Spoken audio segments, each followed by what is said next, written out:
Hello. Hello. Thank you so much for having us. Well, thank you for coming. It's literally, we're just getting used to the microphone sounds at the moment because Sam's been enjoying hearing himself in the microphone. Oh, it's lovely. I sound so good on this microphone. And what have you been doing down here? You've been down here yesterday as well, guys, weren't you? This isn't just a one-stop visit. We were down yesterday, had a couple of meetings, and then Sam came down so we could do the Vegas draw.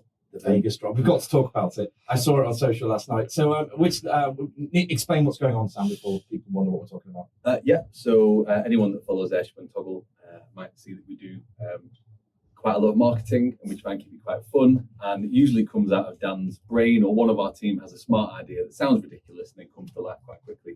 And Dan's idea was that we should buy 3 tickets to the Las Vegas Hospitality Study Tour in March, so just literally a month away.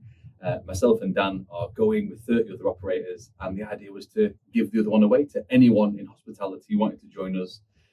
No kind of requirements to enter, just if you work in hospitality and you want You just have to put up a YouTube. That is the only requirement. I mean, it's a tough one as well. Yeah, you have to sit next to me. I didn't see that in the T's and C's, I'll be honest. We didn't check the T's and C's, did we?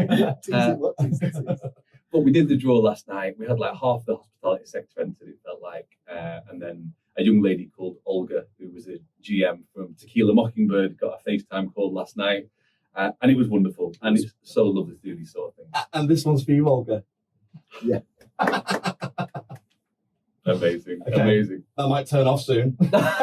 We'll figure it out. Right, let's get into it. Anyway, guys, introduce yourselves a little bit. Tell us about who you are and what you do. Should we start with you, Sam, since you're hogging the mic so far? Absolutely. Dan's like, it's my turn. My name's Sam Brown. I'm the Chief Commercial Officer for Airship and Toggle, and I joined shortly after the pandemic started back in 2020. Have spent about a decade working in hospitality, tech and SaaS sales, and my job is a mixed bag, but basically I try and get involved in anything customer facing for Airship and Toggle, both our platforms, whether that be welcoming new brands to the platform and making sure they make the right choices and get onboarded properly, and working with our amazing onboarding team headed up by Georgina, who's now pretty much famous in the sector, or working with our partnerships team or our marketing team, who are very well respected in the sector now. Quite rightly, they're a fantastic duo. And of course, helping out with our new business sales team headed up by Lucy. So yeah, fingers in lots of pies, but Chief Commercial Officer. No northern pun intended. That's good. And Dan, welcome. Thanks for having us on, first of all, Chris. I really My appreciate pleasure. it. So I'm Dan Brookman. I'm the co-founder and CEO of Airship and Toggle. I'm 30 years in hospitality. So this is pretty much all I've done all my life. I owned operated venues through my 20s, and then co-founded this business in 2002, launched in 2003, and just been on a bit of a journey with it since then, really. So my job is to lead the business, but also really I lead the product. So the product development and dream up new ways for hospitality operators to engage with brands through the platform and really try and push the technology as much as possible. That's me. That's what I do. And I was going to say, the actual product is fantastic, right? And I think what we should talk about next is what does Airship do for the people who don't know or live under a rock somewhere and haven't seen it. Tell us about Airships, Dan. Sure. So Airship, it's quite old. So we launched as PowerText in 2003, and we're a text message broadcast company. And we work for late nights. We work for God's Kitchen, Gatecrasher, Ministry of Sound. All Great the nights dads. out. Yeah, great nights out. I mean, lots of fun. Like You're in my era, Dan. That's, I'm understanding what you're talking about for once. a bit too much fun. Yeah. I've heard the story. They're great. But you're still here. I'm still here. We cut our teeth with the late night sector, and then we just evolved the platform over the years. And really, what it's about, and it's what it's always been about, is integrated with other platforms to bring data together, understand that data, and then automate marketing to those customers to drive visit frequency. As we've gone on, it's got smarter and smarter. We've got basket data coming in now. We get data from about 15 different touch points in every customer's business, and that helps us build consumer profiles really quickly, so that hospitality brands can leverage those profiles and understand their customer and drive that customer back to the business. And for me, particularly the last, I think since the pandemic, actually, you guys got creative, and I've thoroughly enjoyed watching Airship and Toggle grow, particularly Toggle. But it's been really interesting. And Sam, talk us through Toggle, because Toggle, how long's Toggle been going for? So Toggle launched in 2018, October 2018. Yeah. So it's approaching 5 years old. Is that my maths right? So it launched a couple of years before I joined, and I was very honest with Dan about this when I decided it was time to move, and the pandemic had started, and a lot of people in the sector were watching Dan and Airship from afar a little bit enviously, because they seemed to be one of the few suppliers that were kind of running free and trying to pump positivity in the systems and making the platforms free of charge for all operators for that year. And just kind of doing, I remember speaking to you and you were sleeping in the office and just doing whatever you could, because I know it's so personal to you, this sector, and it's something you're so emotionally invested in. I don't think we just had our funding in October 2019. Oh, wow. So we were in a fortunate position, and that enabled us to I wasn't going to be beaten by it. not after 18 Sleeping in the years office or is extreme, but it looks like it worked, right? Yeah, no. I mean, honestly, they were full on days. You know, the industry, the whole sector was in free fall. Yeah. It was so emotional. It was so emotionally driven. There was just people they just didn't know what was going to happen to their businesses. You know, I think that's a really interesting point to make before we get any further, because actually, when you talk about the emotion in the industry, it is a very emotional industry, isn't it? And actually, one of the conversations I was having earlier in the week was about how tech should be supporting, not just supplying, right? And I think you guys are very much at the forefront of that, right? That you're very much the Ant and Dec of Ant of Tech and hospitality. You're lucky I went with that duo, I tell you. Yeah, I know which one I am. So back to Toggle then. Sorry, so, I digress. We're going to segue a lot. We will digress a lot. When I first spoke to Dan, I was quite honest and said, because my background was data collection, previously of wireless social, so in-venue data collection, and then using that data to pump it into different CRMs. And I knew Airship really well, and we had a huge amount of crossover in customers, and that was the thing that attracted me. Watching what Dan and the team were doing, it was really positive, it was really exciting, and I thought, I know what can be done with that platform, with the data that comes from all these different platforms, not just Wi-Fi, but table booking and gift cards and feedback and everything else that gets pumped into a CRM platform. And I was quite honest that Toggle didn't really excite me. I'm not the sort of person who previously bought gift cards. It wasn't a part of my normal routine, and it just seemed like something that I remember you telling me about it probably in 2018. And I was like, this is never going to work. The guy's insane.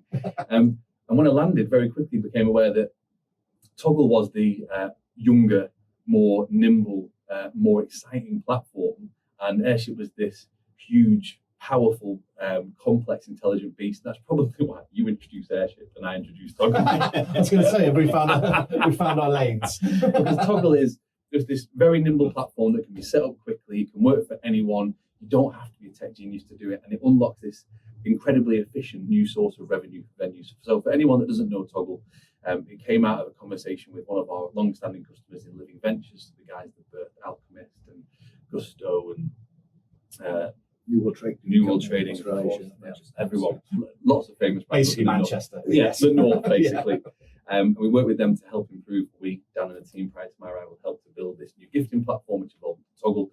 And it does many things, but the most simplistic version of it is it allows you, as an operator in hospitality, to sell physical or digital gift cards, either in venue or online. It integrates with your EPOS, or it should do. We integrate with about 20 different redemption partners now.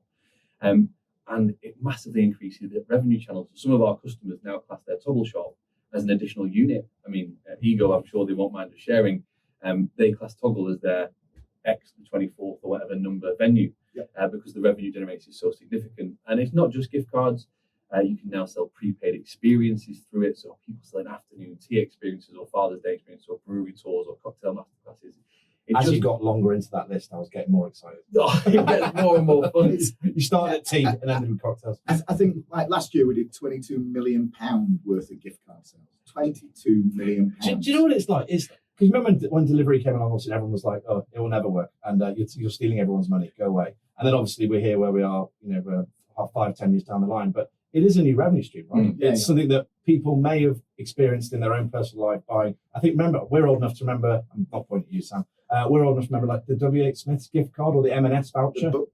You can basically get a book of them and sell them on. I've used them 3 times. And what 22 million quid is 366,000 visits 366,000 promises of a future visit at £60 a gift card on average. And the person doesn't come on their own. They don't turn up on their own and go, well, I've got a gift card, I'm going to sit at the bar or order myself a steak. They're going to bring 2-3 people with them. And the spend uplift on that, is, you're doubling it at least. And since I'm guessing people are now budgeting that into their numbers, right? They're actually building their revenues. Because before, I suppose, when you start that kind of stuff, it's kind of like suck it and see. Let's see how it goes. But as they look forward now, they've got a prior year. They're building this business. It's so fun. I mean, one of our big groups recently, who's got kind of 200 plus locations, share a case study soon. Not sure I can say it now. They moved to Toggle a year ago. Just gave us the results, and they've seen a tripling of 208%, nearly quadruple increase on their gift card sales across 200 venues.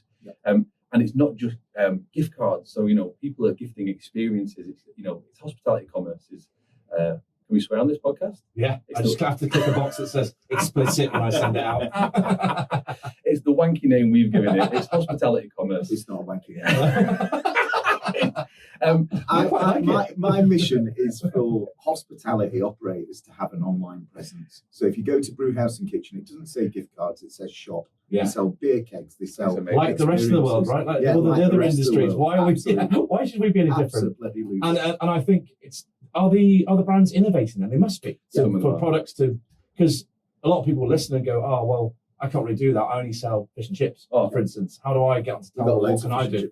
I knew he was going to say that. Well, honestly, if you sell food and drink, or you're in this sector, you have something, you can sell your experience, and there's loads of great examples. I think that we like to educate as a business. So we're not just a SaaS company selling software to operators. Everything that we do is around bringing our customers on the journey with us and helping people get the most out of it. And we recognize that not everybody's a born marketeer. A lot of the people in roles that we deal with, they've been working the bar, they've been working the kitchen, they've been working the floor, and they've come through the ranks. And hospitality is one of those sectors that's incredible, the speed of promotion that you can have when you're amazing and you're just whizzing through a business and when those businesses are growing. So what we want to do is make sure that our users understand how to use the platform. So a lot of it's around education, and it's just about sitting down with people and talking about experiences and how you package up menu items. Have a look at Gusto's shop, and there's one gift card on there and there's 6 experiences, but it's a steak dinner for 2. It's not like Mastermind. It's just simply packaging. Are you saying even I could do it? Even you could. Even I could do it. Yeah, even Sam could. Even do Sam it. could do it. Well, actually, it's a really good segue because I was going to ask Dan. Well, I've grown up in the industry since I was little, all the way through. My folks had hotels when I was a kid, and I worked my way through the business. And actually, marketing was I always believed the best brands I worked for were great at telling stories and great at really understanding what they did and conveying that to the guest, but also through product as well as messaging. But actually, an outside looking in over the last decade, has the marketing function started to shrink in a lot of these big brands and even the smaller guys? Are they even investing in a marketing person? And Dan, I wanted to ask, because you've got obviously bags of experience in this world, why do you think that's happening? And why is that role so key, that the marketing department's so key to a successful hospitality business? Yeah, I think it's a really good question. I had I caught up with Sorrel Ward yesterday, who's currently the marketing director at Francomanca. She was at City Pub, and the last time I worked with her was at Novus Leisure, and we talked about this. And when I worked for Novus Leisure, which was sort of probably about 2005 to 2015, we were on off with them. They'd invested £1 million in CRM Dynamics, Microsoft product, and it couldn't do any marketing. It did like customer relationship management really well, but they couldn't actually send a fucking email through it, So we were the email arm for them, and we used to build data collection mechanics and data acceleration mechanics, and they had a call center team, and they had about 12 people in the marketing team, and it was late night London, and it was this big engine, and they used to book out Christmas. 80% of Christmas would be booked by the 1st of October, like every single year. It just absolutely smashed it out of the park. Everything was numbers driven. Everything was occupancy driven. It was just literally revenue. And I think that what's happened is we've had some massive shakeups around data, GDPR, and lots of it was almost like a reset. Yeah. I think that made quite a lot of companies uncomfortable as to how to handle data going forwards. We've also had a lot of tech, so there's loads of data out flowing in, and you don't really have to think about how to collect data because it's already there, because it's coming from these 15 touch points. So I think that there's obviously more channels now. So there's TikTok and there's Instagram, and there's lots of things going off, and marketing teams are spread much more thinly. Yeah. But the key is that the metrics moved off from revenue, and it's moved more to engagement, and engagement is much harder to measure. So it's become a bank. So it's become a little bit more, and I say this in the nicest possible way, it's just a bit more fluffy, I think, than it was. But it's getting back to engagement now. So I think that we understand that how no value delivered from sending an email. We literally know how much, when a customer's been in with a toggle card, how much has been returned, when they use a single-use voucher, when they use order and pay, when they use loyalty. When they use any of these different methods, when it has an association with the POS, with the EPOS, we get that basket data. So we know what the measure is. And I think that that's the change that's coming about to help marketing be back at the heart of the businesses and get more budget and bigger teams. Yeah, and I was going to ask you if you were a marketing director, so we're going to make you marketing director today, Brewdog. Sorry, whoever was in charge.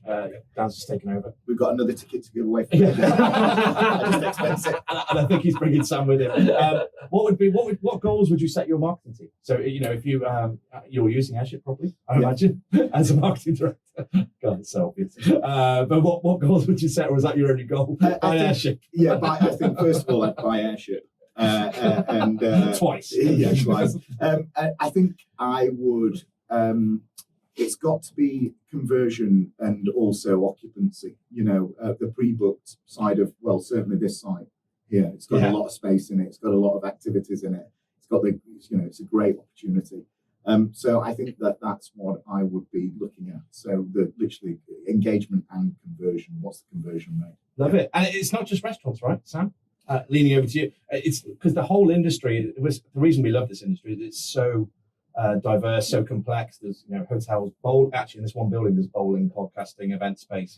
There's everything. The hotel sector interests me a little bit. In my previous world, we were eventing with the hotel people, and I always tried to work out their tech journey. So I was trying to kind of work out their tech stack. It's very different to a casual dining tech stack, but there is lots of crossover, and I imagine potentially you guys cross over. What do you think? What kind of data are they getting, and what do you think you guys could help them with? It's something that's really close to our heart recently. So traditionally, both Airship and Toggle have been focused on the food and beverage side of hospitality. We started our journey with hotels. I hope I'm not speaking out of turn here, or at least from my awareness of when I moved over and literally needed somewhere to stay in Sheffield, and reached out to a local hotel called Kenwood Hall, and it's a fabulous listed building.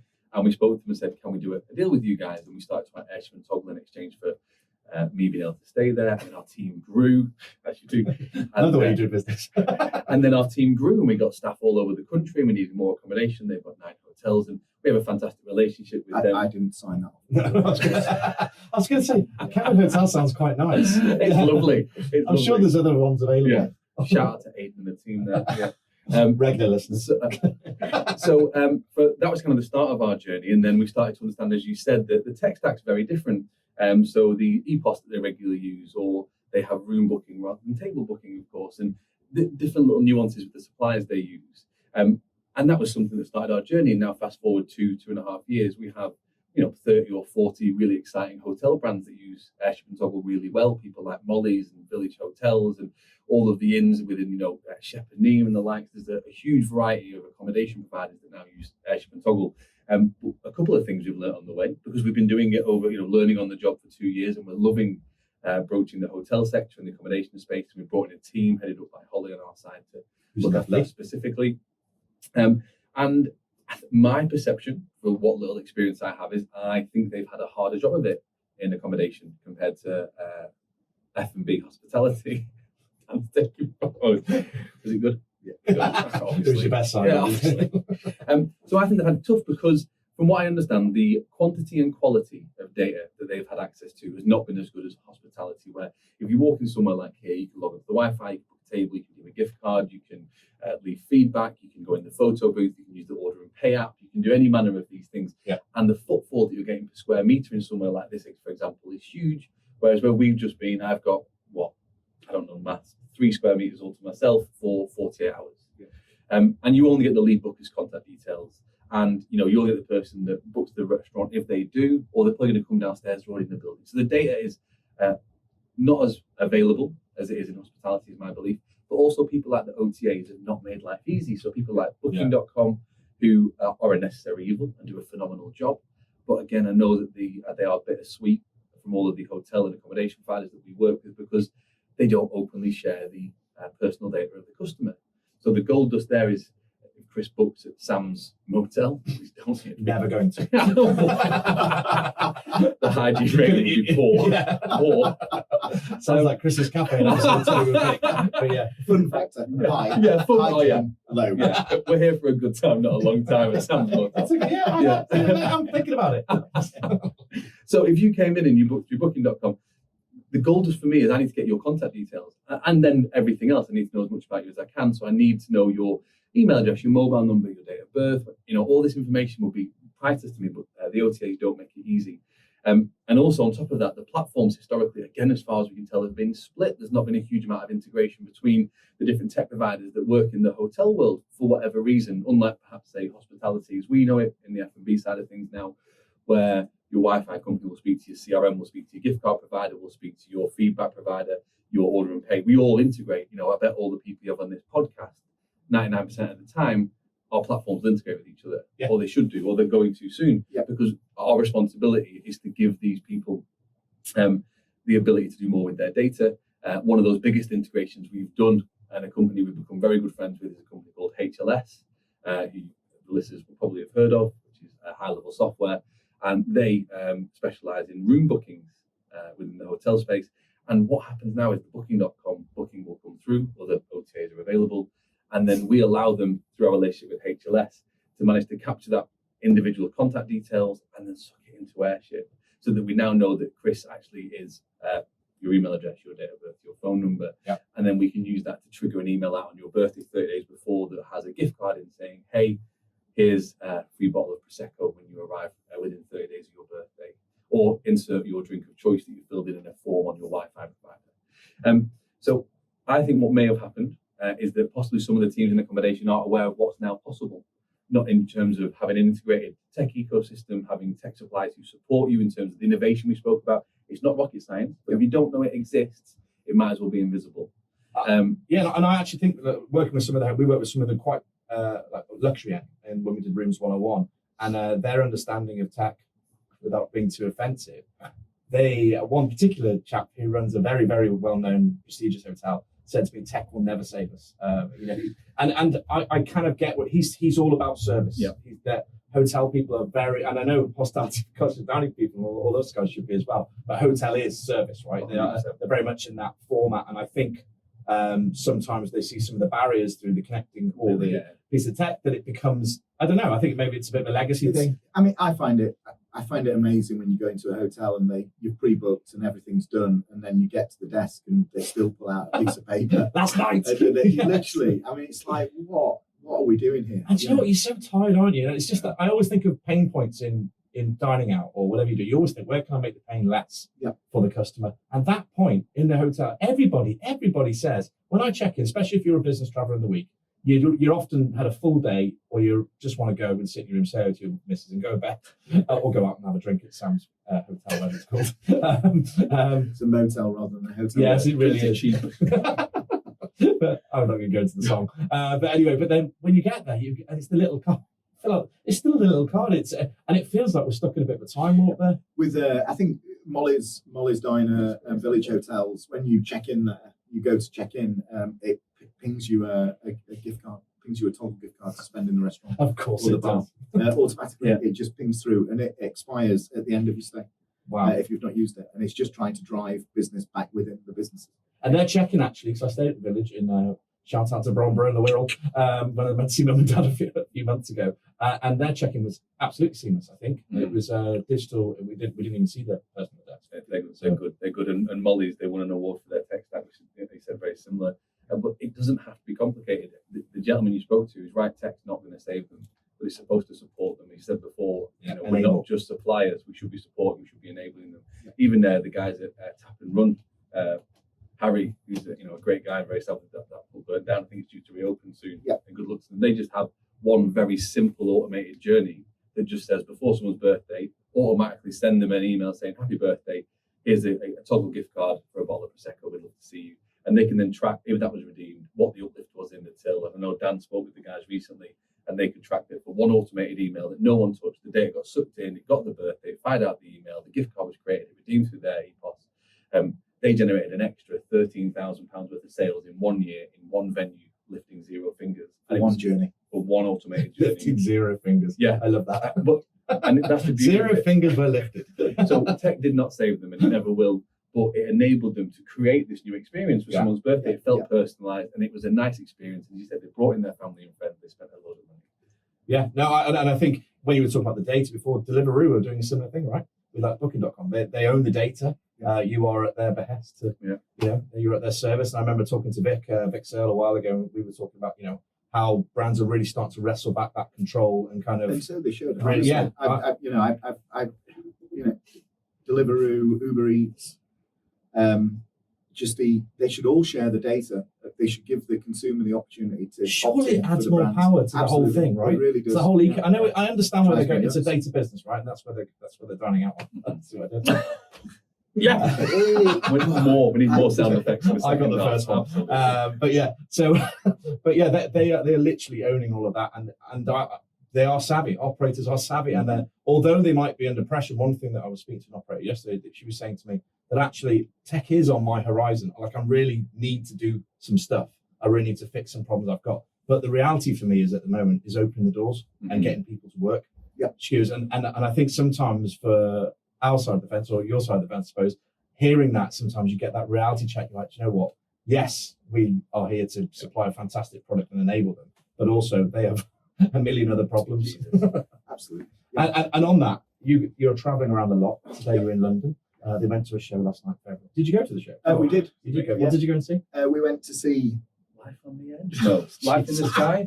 Life on the Edge. Dan is checking his phone to see what it should have been called Sheffield the Musical. That's what it was. It was about Park Hill, which is where our offices are. I know Park Hill. Yes. And all the music was by Richard Hawley, Sheffield artist, and it was incredible. It was phenomenal. Yeah. So it's called. I didn't. Standing on Sky's Edge. Few unnecessary comments about people on my side of the Pennines, though. There was Lancashire got no love.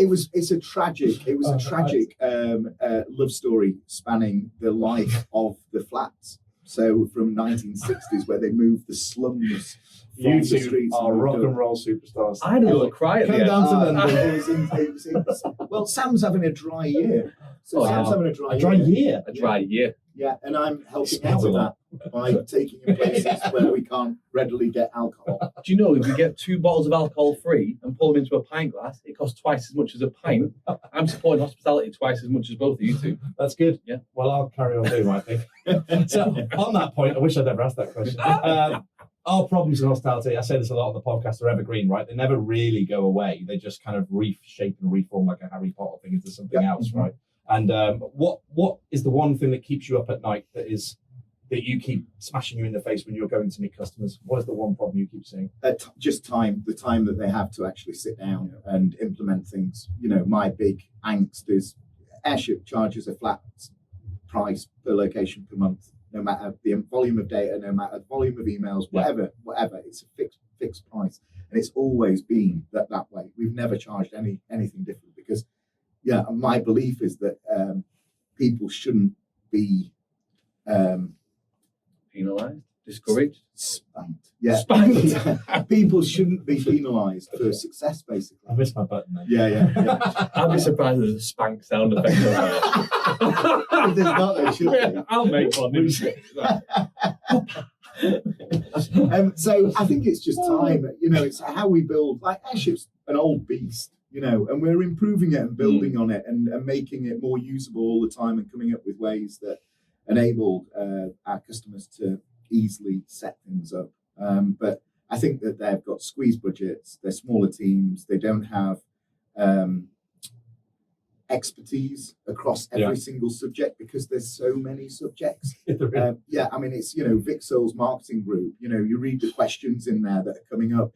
It's gold foiling on menus, it's content creators for TikTok, it's photographers, vegan friendly wrapping paper Las for Vegas burgers. trips. Yeah, honestly, Las Vegas trips. I cannot post in there really. Yeah, Sam, I Sam, lurk. he likes to stay away from that group. Yeah. So I think it's time and budget, and that's the hardest thing. And that's what we, I literally beg our customers to get those journeys set up.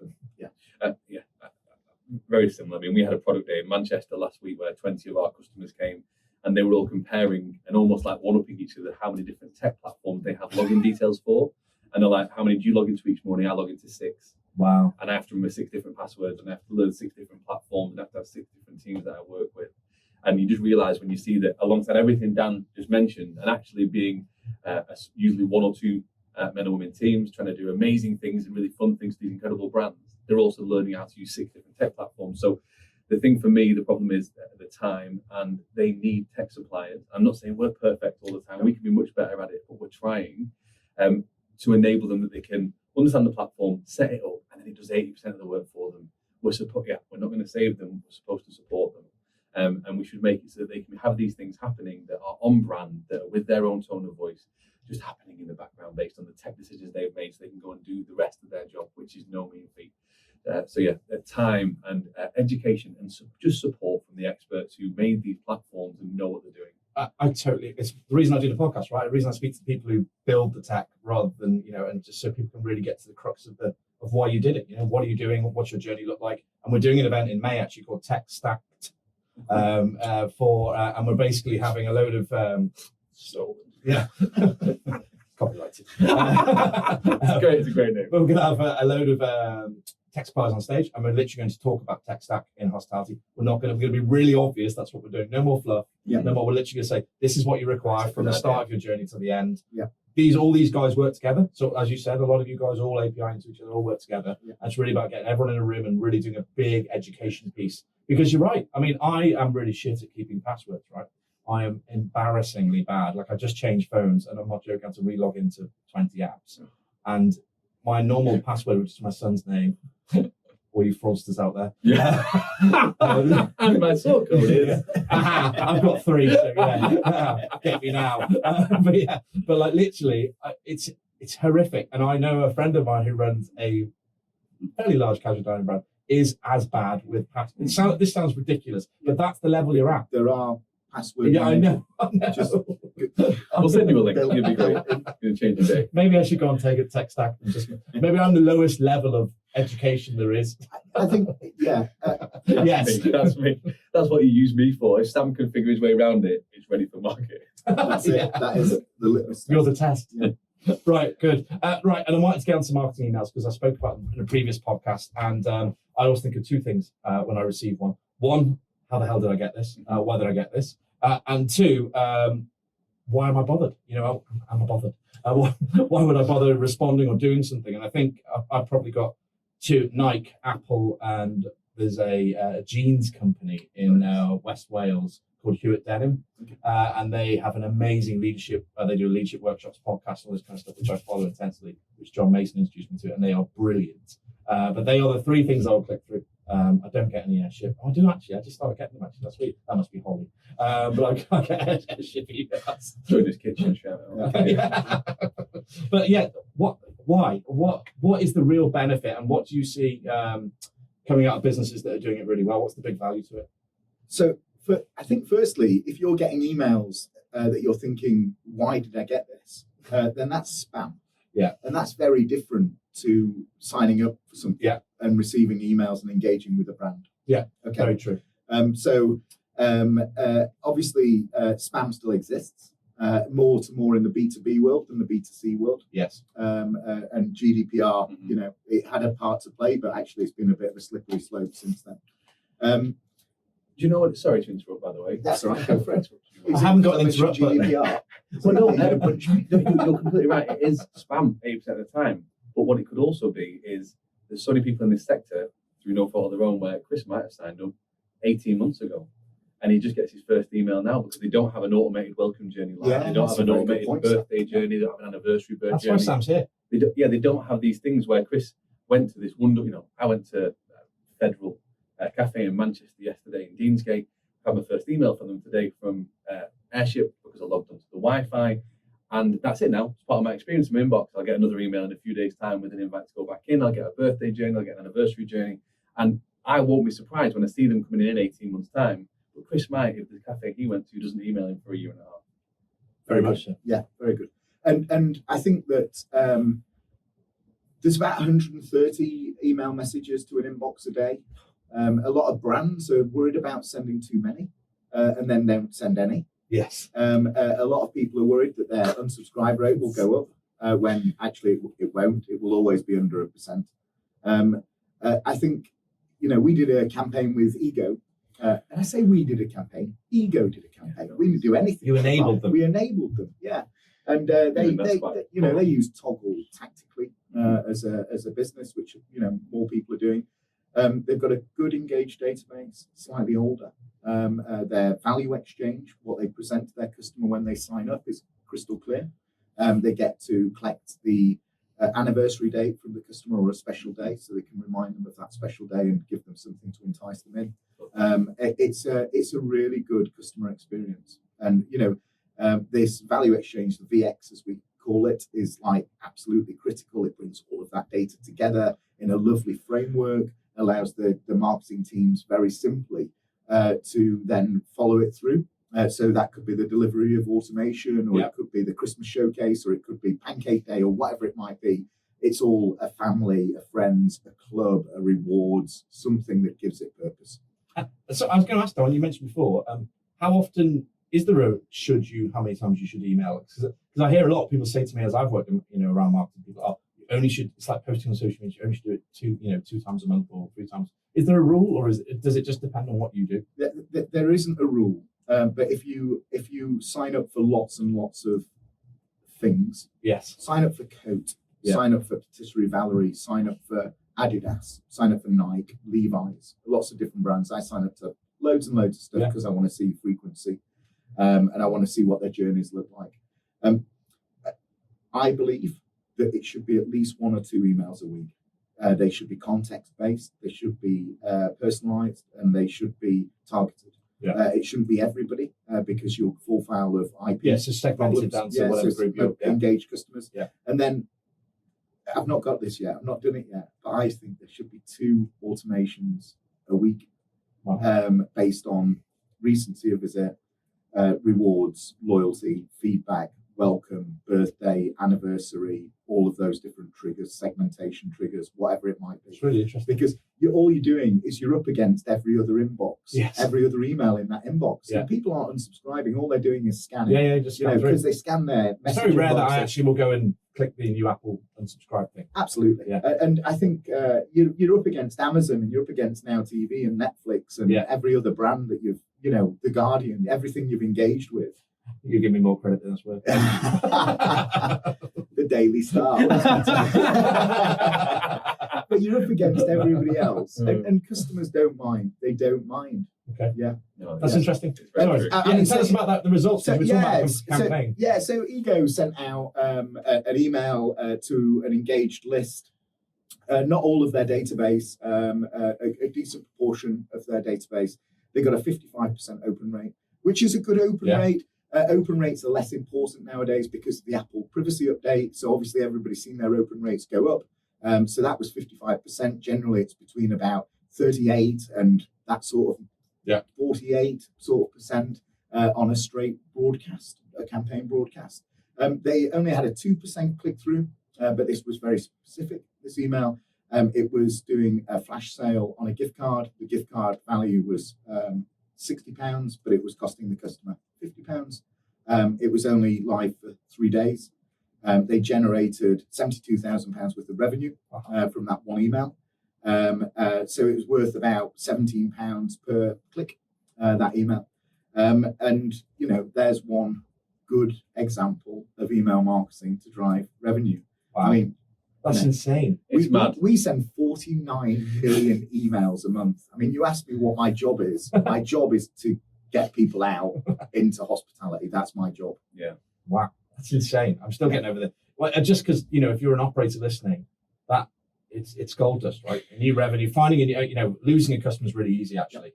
Finding a new one is bloody hard. And most operators will tell you that it's gold dust, right? That is the golden goose of running a restaurant or a bar. And that 72K of revenue, those aren't people buying for somebody else. No, Those are people making decisions that they're going to go and eat at Ego. that they weren't going to before. They weren't going to Yeah. eat before. Or that frequency wasn't going to happen. Absolutely. So that's insane. I don't know if you saw the stat the other week that our team shared. We've got 45 million individual records now on Airship. So 45 Sound like million.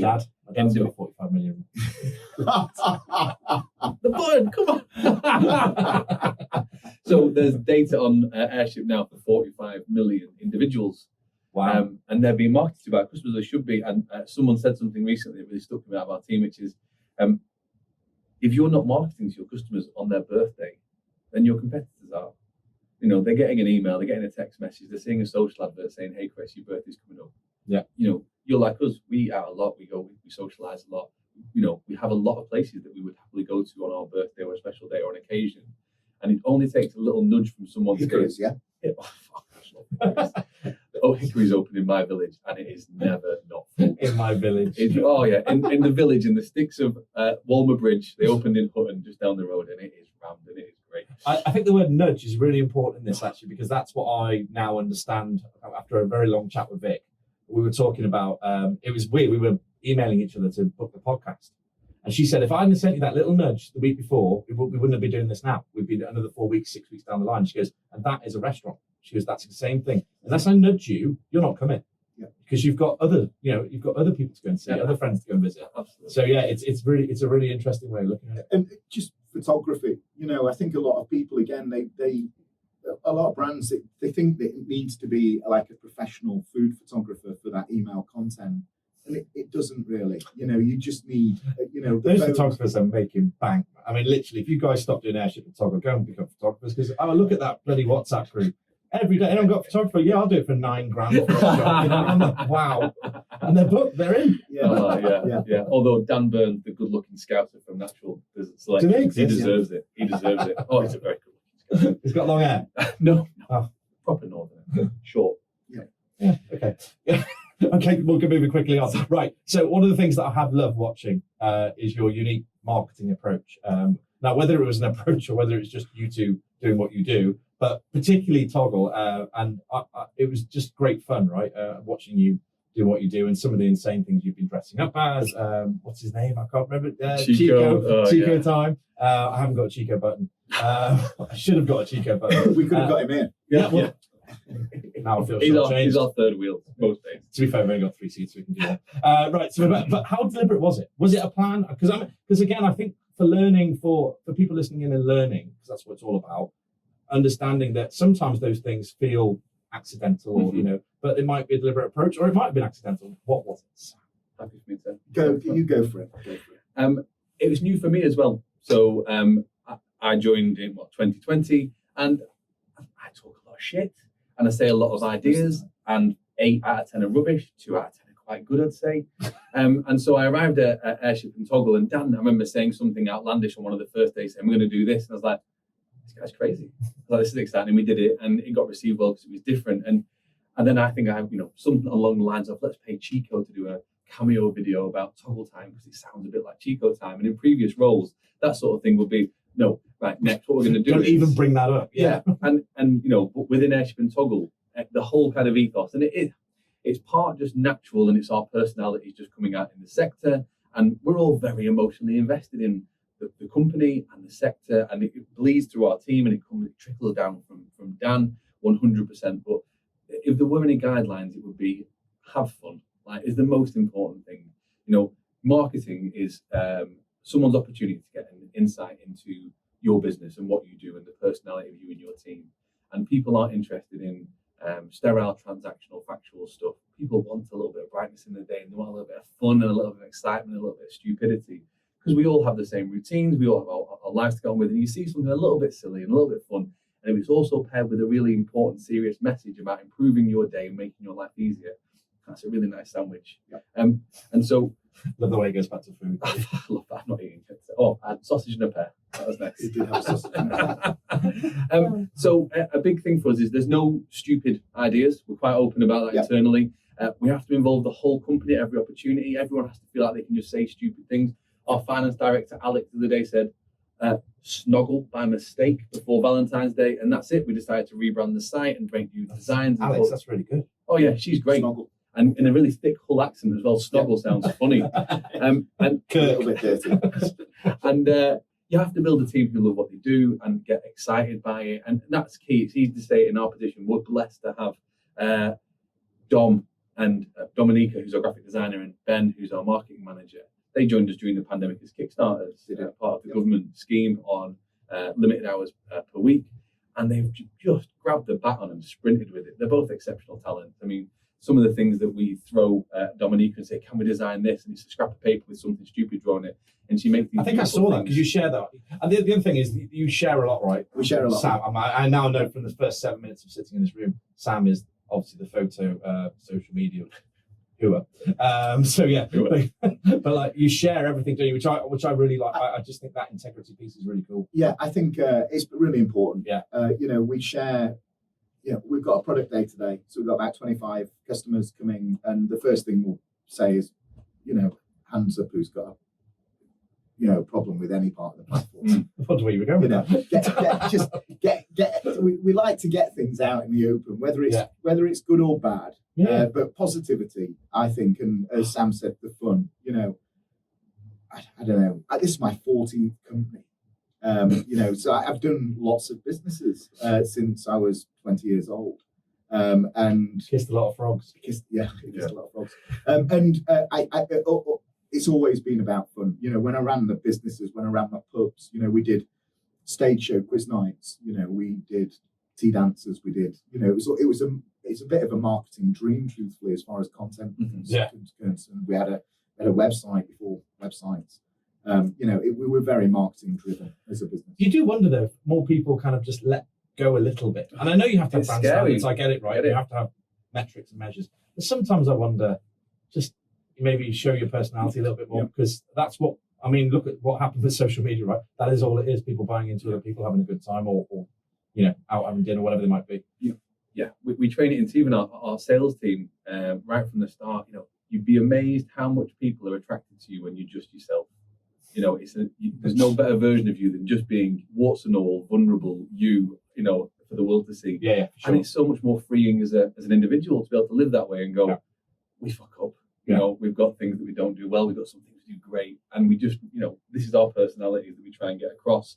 And one thing we do again, on the work side of it, and this is quite serious, is that we make sure that we are in the places where our potential customers' eyeballs and feet are. It's really important. There's no point advertising on a channel that nobody watches.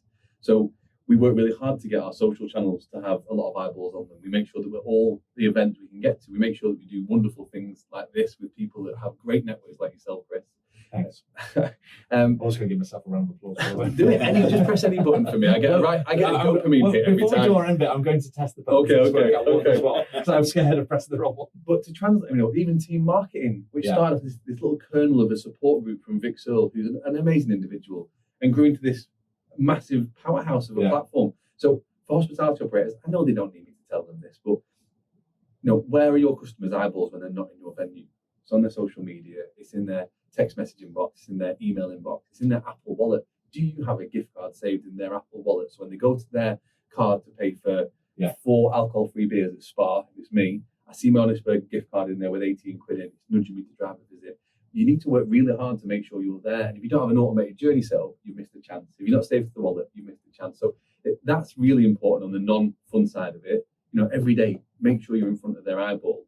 But then back to how deliberate it is just a lot about having some really rough guidelines around, we love hospitality. We're passionate about enabling operators to do more with the data and make their lives easier. Yeah. We are positive and optimistic, but without being unrealistic. Yeah. And we give our team this kind of freedom to say, be yourself. If something goes wrong, we've got you back. Ask for forgiveness rather than permission. Yeah. And if you do something terrible, we'll protect you and we'll fix it and we just won't do it again. The culture at Airship is unlike anything I've had before, which is team first. There's no blame culture. If you get something wrong, we know you didn't intend to do it. Let's make sure we fix it and do it better as a team. And we all learn. And if you do it that way, you get to push all your boundaries and you grow so much faster. And without being too sycophantic. I haven't learned what that word means recently, so I'm trying to use it. I'll Google that later. It's a great word. It also helps that we have Dan as our CEO. And, it's no secret that I love this guy. But he is, if I was to give him one part of his personality that was world-class, he's a world-class marketeer. He's phenomenal at what he does, and it trickles down to the company and enables us all to do our jobs better. So, having world-class marketeers helps, but thankfully there's a lot of those in our sector.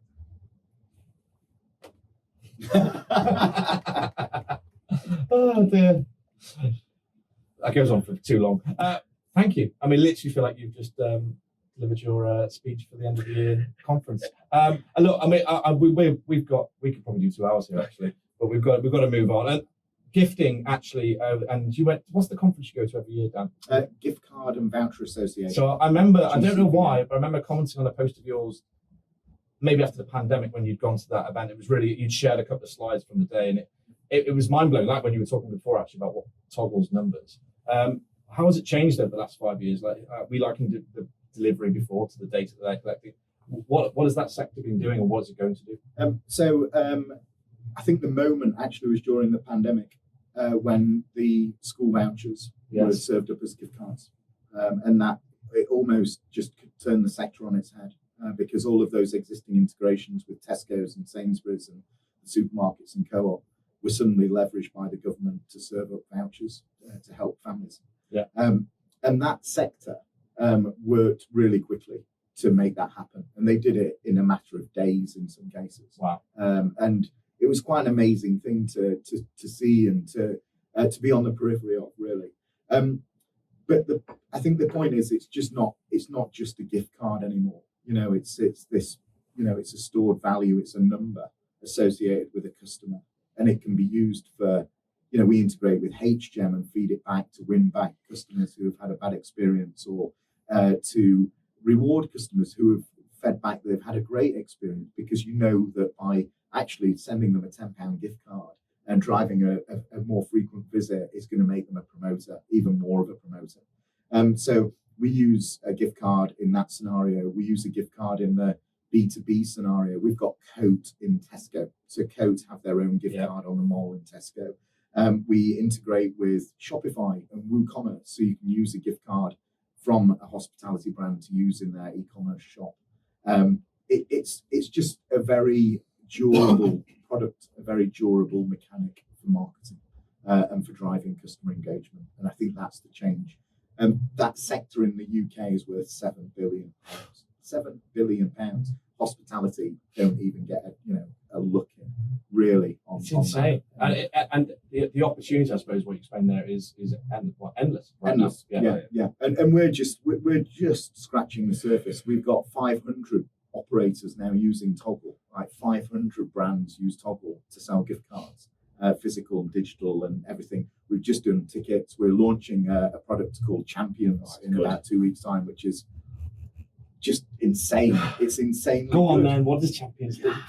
So Toggle Champion is it's a referral mechanic. So it's a data accelerator, right, where you can go out to your best customers, give them the opportunity to sign up as a referrer, and the friends, followers, and fans of your best customers should be your customers, and it's that simple. Wow. So as soon as a referrer signs up with a brand, they get a £2, £3, £5, £10 gift card. As soon as they've used that gift card, the champion is rewarded. And it's satisfied. Is anybody else doing that? Not as well as us. I don't know, but it's amazing. If I can go to, I love Honest Burgers. If I can get a code off Gemma, who sends an email and says, "Hey Sam, become a champion," I stick it on my LinkedIn, on my Instagram. And every time someone comes in, I get rewarded. I should drive so many more visitors from 2 posts. Yeah. Love it. I can't see a downside to it. Yeah. And it's not cool. I'm literally thinking I'm a champion of it. I've got 4 or 5 brands up my sleeve. So the gift card in the wallet on the phone gives the brand a really nice single mechanic for redemption in store. Yeah. That the customer understands, and importantly, the operations team understand, because there's nothing worse than an engaged customer turning up to show a voucher and then somebody just looking at them going, I don't know what that is. I don't know what to do with that. That was the world back in our day when you used to go, oh, he's got one of them. Literally in front of them, he's got one of them. You know the cheap ones from January. Do you still do that? I'll tell you where it was. It was Carluccio's, right? In January we had the 2-for-1 offer, which was hugely successful. So we can never get rid of it because it was actually you build it into prior year each year, so it's becoming a budget. So and it literally used to walk and go, oh yeah, I'm 2-for-1. I'm like, oh. It's terrific. Right. Okay. Moving on. So, right. I want to ask you both.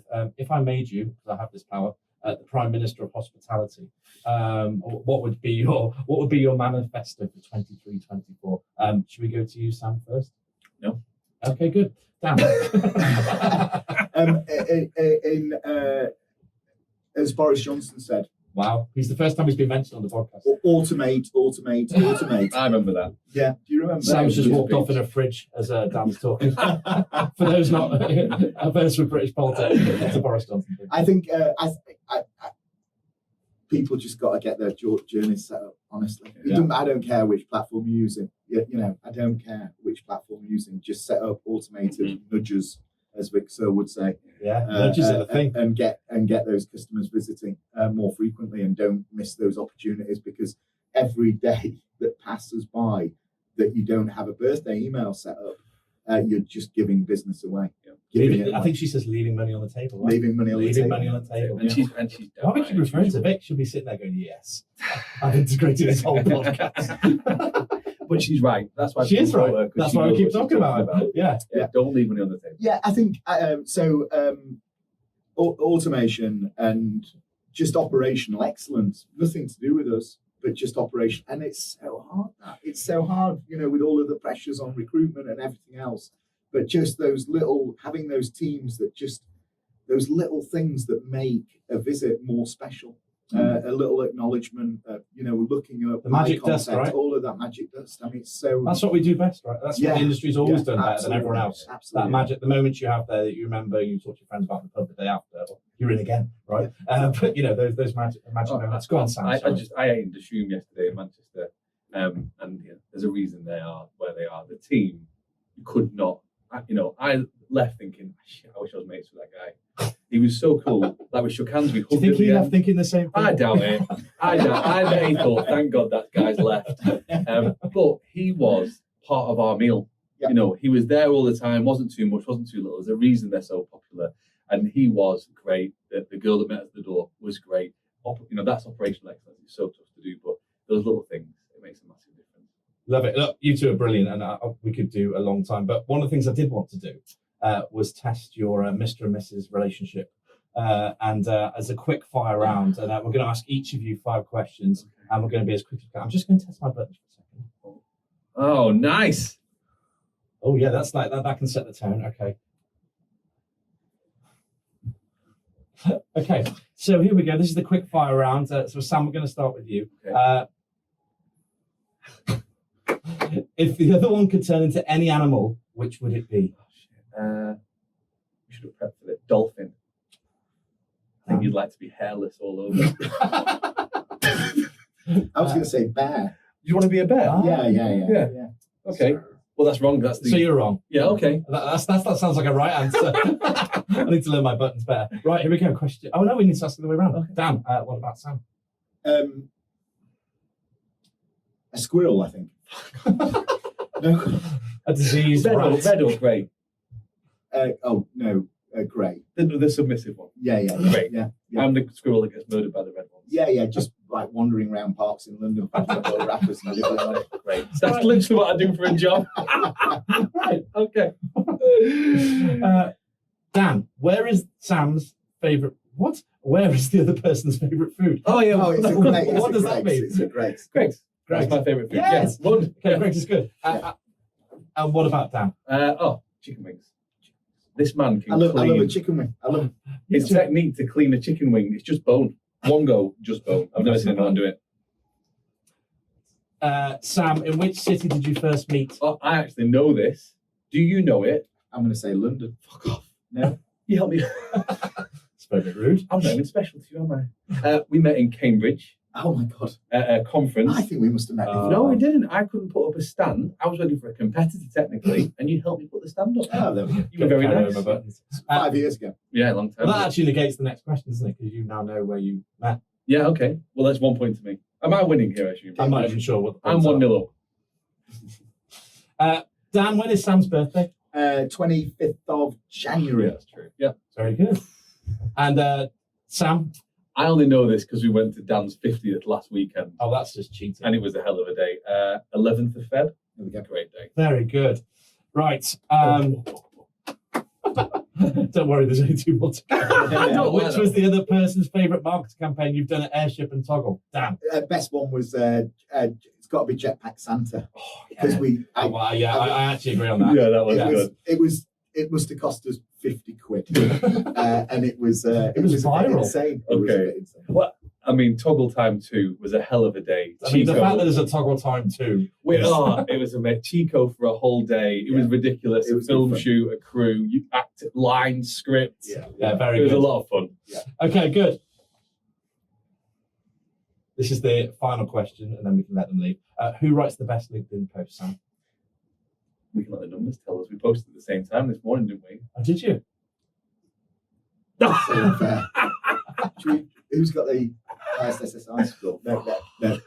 I think Sam does. I think Sam writes the better LinkedIn. What's happening? I don't know. I'm going to take it. He gets a point for Yeah. that, he's right. Yeah, we'll do that. He's got the most unengaged audience. yeah. Lots of followers, but a dead database. Right, good. Look, before I let you go, where do we find you? I mean, everyone knows where you are, but because you're on social media daily. But Sam, what's the best way to find Toggle? If you go to usetoggle.com, there's loads of great information on there, or you can just drop us guys an email, sam@usetoggle.com will come through to me. And then for Airship, it's just airship.co.uk, or again, dan@airship.co.uk. Yeah, and Dan, if people want to contact you directly, are they allowed to? Oh yeah, of course, absolutely. Yeah. You going to give out your email? Yeah, just dan@airship.co.uk. Oh, I like can give you that. my mobile number if you like. Oh, no, don't do Do it. it, Sam. Yeah, here it is. His mobile This is Sam's number. Oh, this is 0898. This has been so much fun. Can I get one of these? My voice sounds You it's can like, have one. it's like Lancashire Just caramel being expensive. poured into my ears. Come and do It's Tech amazing. Stacked, and I'll give you a problem. Deal. We're going to do a live podcast on the day, so we'll give you one of them. We'll get you a van with one of these in the back and just drive you around everywhere. It saves you sleeping in the park. What fun. Right, good. Right, look, guys, Hero. thank you Thank very you. much. It's been lovely to see you, and we'll see you soon. Say bye-bye. Bye-bye. Bye. Thanks. Wherever the cameras are. Wave to that camera. Cheers, Chris. Very Bye. good.